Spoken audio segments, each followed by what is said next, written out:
Welcome to another episode of the Modern Facilities Management Podcast, brought to you by Stratum. I'm your host, Griffin Hamilton. This is the show where I interview industry experts who share their stories, strategies, and insights into modern-day facilities management. From hospitality to commercial real estate and everything in between, we'll learn what it really takes to succeed as a facilities manager.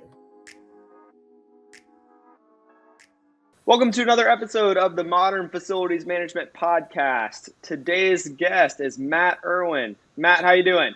Very good. Thank you for having me, Griffin. I am the Director of Facilities of North Syracuse Central School District. I've been around for about 12 years in public schools. Worked both in Casanova, New York, and now in North Syracuse, New York. Glad to be here. Yeah, thanks for coming on. Pleasure having you on here. And I know this kind of goes along the theme with educational facilities management and talking to your experience in the space. And so I'm excited to dive into a little bit more depth. But before we do, why don't you give a quick rundown of how you got into facilities management in the first place? Okay, sure. So just prior to coming back to New York, I was actually self-employed down in Virginia Beach. 2008, 2009 was a tough year for business in general. We had some family issues and some opportunities to come back and consider coming back to New York. So conveniently, my brother happened to work with a director of facilities wife at a local community college, and I heard about an opportunity to work in HVAC for a school district, and took a chance and gave it a try. So did you have a background in HVAC, or was that just you started at the bottom and worked your way up? So right out of college, I started in plumbing and HVAC as a union helper on a cogen plant. From there, I went to Glens Falls, New York, and worked in HVAC for a small local firm before I went to a corporate firm in Albany, and then transitioned down to Virginia to run East Coast Mechanical for PSEG Energy Technologies. And soon after, they exited the line of business, and I went to work for myself. Very cool. Very cool. And then you worked your way back up into New York and then got into the official facilities management space, if you want to use the air quotes on official there. Very interesting. So transitioning over into the educational space, what was the main difference you saw? Demand. Really, budgets didn't allow for a large enough workforce to really address all of the work that needed to be done. So you transitioned from a world where you did preventative maintenance and you sold service contracts for preventative maintenance, and demand service was a smaller portion of your work, to a space where demand service became the priority and the overarching need, and preventative maintenance was really squeezed in as opportunity allowed for it. Yeah, and that's something that we had talked about, before we hit the record button, was just the limited resources and how that just adds another layer of complexity in facilities management in the educational space. So you touched on preventative maintenance. What does that look like, having limited resources, both financially and labor resources?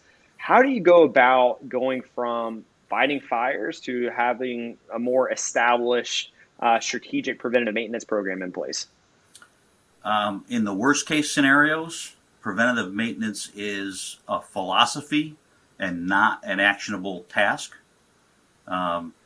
In schools where we've done it well, you're utilizing all the resources you have available.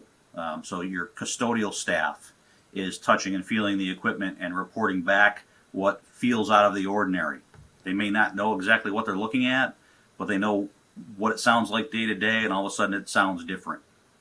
Or it's a little cooler today than it was yesterday. And they're feeding that information back, and we're reacting to the need rather than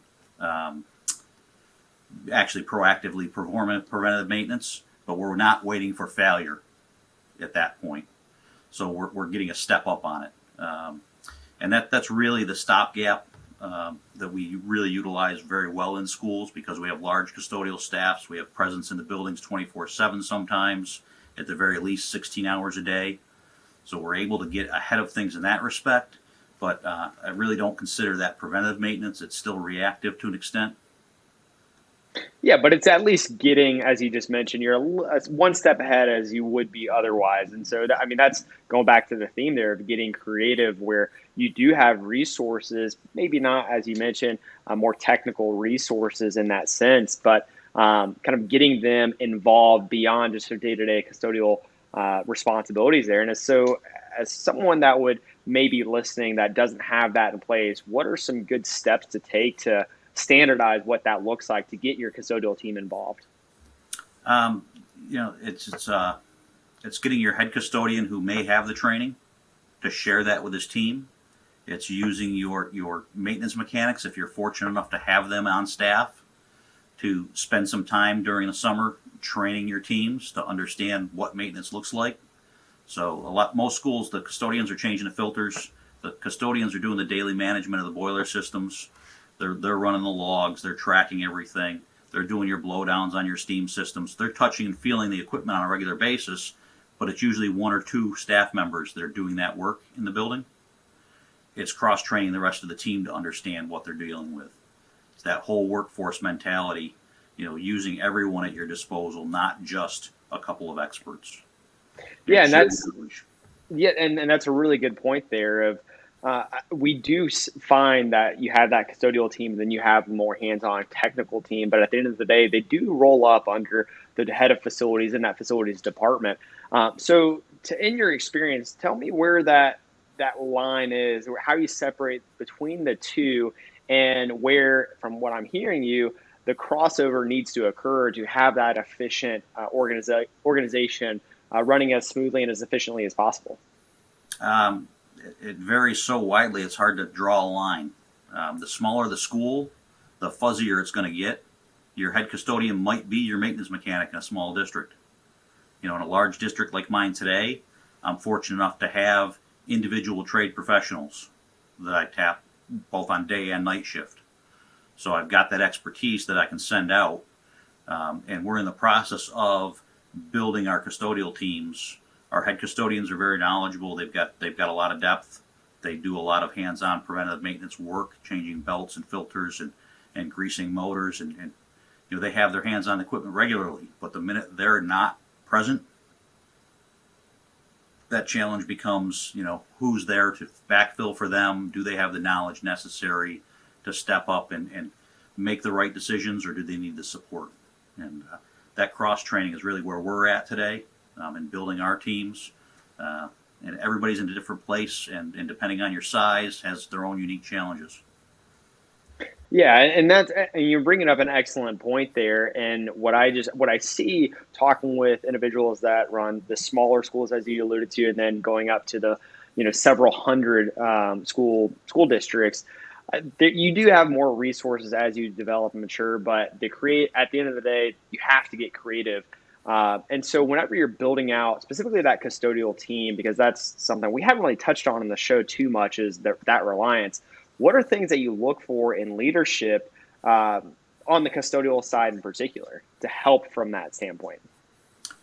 You're looking for a dynamic individual that understands accountability. Head custodians typically are very dedicated staff members themselves, but they're not trained in management. They're not trained in leadership, and they're being asked to lead groups of 5 to 15 or 20 people or more on multiple shifts. So it's an area where there's a lot of opportunity for us to improve in the tools and training we give them to make them good leaders and good managers. And you're looking for the same traits you look for in a facilities director, in anyone who manages people in general. The soft skills that aren't taught in the world are really the important skills in that job. Yeah, absolutely. And going back to preventative maintenance, right? We're tying it all together where you have the techs going out and doing the PM actions as you have the bandwidth to, right? You do rely on outside vendors as well coming in. And so there's a lot that rolls up under the facilities director to determine what is the priority internally versus externally. And so, again, going back to that, being creative, limited resources, How do you go about, what are some best practices in prioritizing those PM actions and whether or not you're going to take that in-house or outsource it? Number one is know your contract. All right. It's a strong union environment typically in schools, especially here in New York State. So knowing your contract, knowing limitations that are and restrictions that are there in place. And then really it's, for our district, we look at our backlog. If our backlog is built up to the point where we're scrambling to keep up with the work orders on the table, we need support. We're going to look to an outside agency for anything that's going to take more than a day to complete. As we catch up on our backlog and we're able to do small project work, we're going to do it in-house. We have a robust team. If I need to replace a rooftop unit, I can replace a rooftop unit. If it's time to replace a chiller, probably not going to do that in-house. I'm probably going to outsource it. So it's that scalability.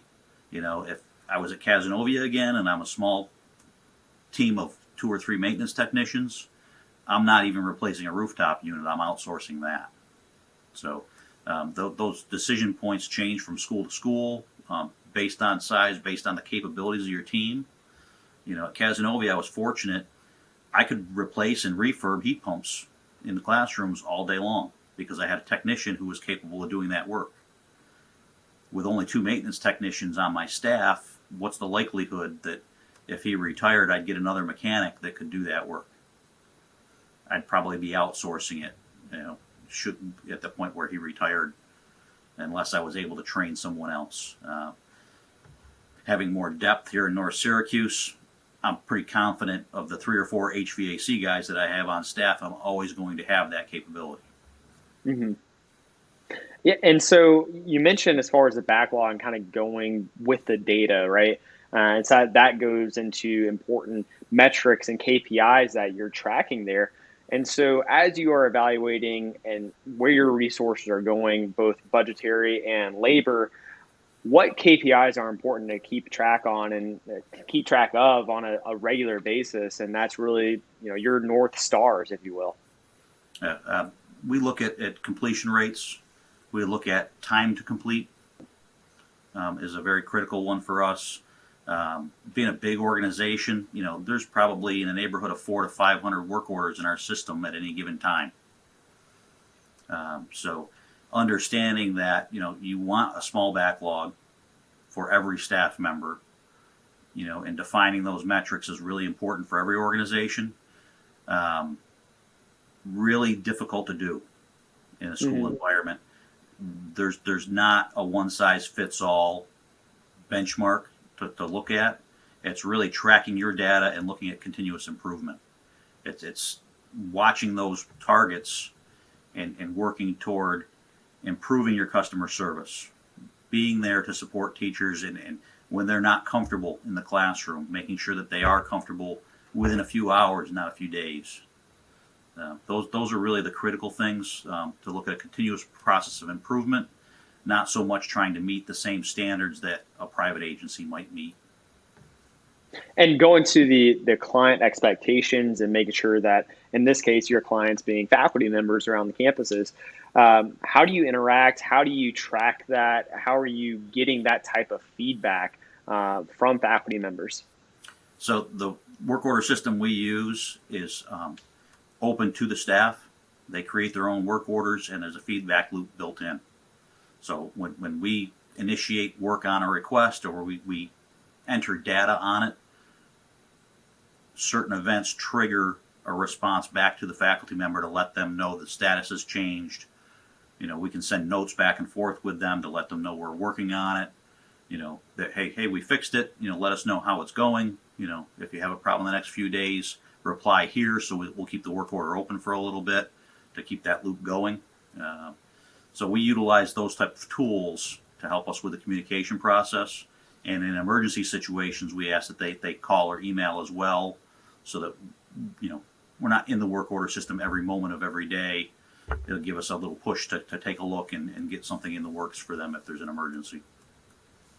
Yeah, and I mean, you have to use technology and data as you move forward. And again, going with the creativity that is required in this type of position, you need all the help you could get. And so those types of tools And that information is just critical as you move forward. And last point there, what else you could do with that type of information, and tying it back to labor, right?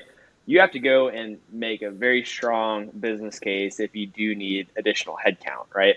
Obviously, we all want it. We all want to be fully staffed and take those 500 sitting work orders and reduce that to 0 in the ideal scenario. So what are important metrics that you follow to go make that business case of, hey, I may or may not need additional heads moving into the new year? So there's a lot of different resources available. Currently, within North Syracuse, we're performing a custodial audit. So we brought a third-party agency in to review our tasking and our staffing levels, primarily in response to COVID, to really make sure that the changes that we've made aren't negatively impacting our staff, that we're treating people fairly and equitably across the district, from building to building and from team to team. And we're working on standardizations as well. We've got a few buildings that are a little bit rogue, that aren't quite on the same page as everybody else, that we want to dial in, and really just modernize some of our practices there. So as we go from department to department, I run security as well. Our security needs over the last year have magnified threefold, just because of the behaviors with students coming back from long absences from school. And I'm sure every district's facing that.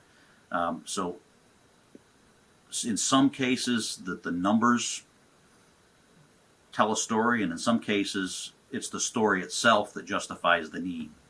And storytelling is really how you make that impact with your cabinet, with your Board of Education.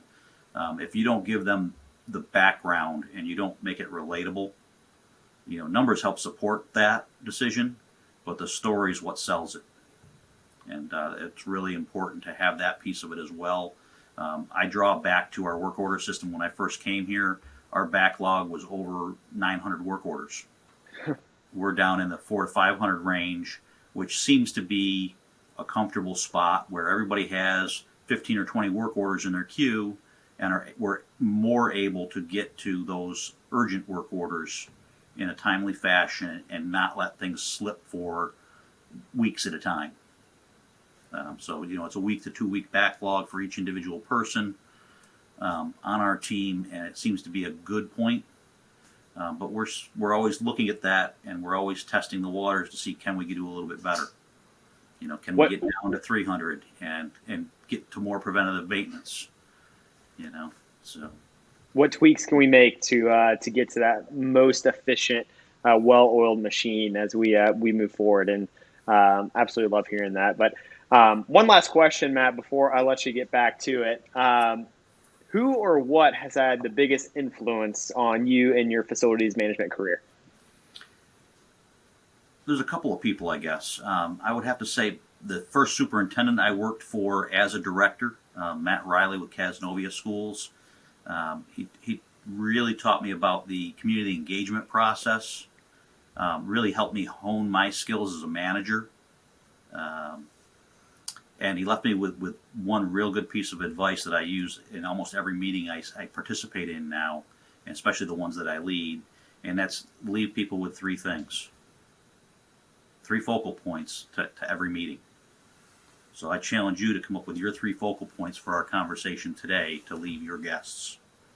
Oh, on the spot, huh? On the spot. Well, I think it's starting out just the creativity that's required of anyone in facilities in this role, whether that be getting creative around your budget, getting creative around how you allocate your labor resources. But that being a requirement for anyone in facilities is one of the main takeaways. But also the importance of teamwork. You mentioned earlier the technical component as well as the custodial division of facilities, and how although you may not have the staff required as we all would like, you have heads there that they may not be as technical as your technicians out there, but they're still, to your point, going through each and every piece of equipment as they're cleaning it. They could get a feel for what's right and what's wrong. So using every area of the organization there. And then as far as different KPIs, just the importance of data. And that's really what I love talking about, is the power of technology, automation, and just using your numbers to help you out. But to me, for putting on the spot, those are the three main takeaways that I've had from it. I don't know if you'd critique that at all, but how'd I do? You did just fine. Just fine. Yep. I think that, for me, it's people. It's really one thing. You need to know your people. You need to know their strengths and weaknesses, and you need to capitalize on them and give them ownership, because people that own things care about things, and they're going to work harder for you. Couldn't agree more there. Well, Matt, hey, certainly appreciate you coming on, taking the time to, go through your background, go through your expertise working in the educational facility space, and certainly appreciate it and looking forward to staying in touch.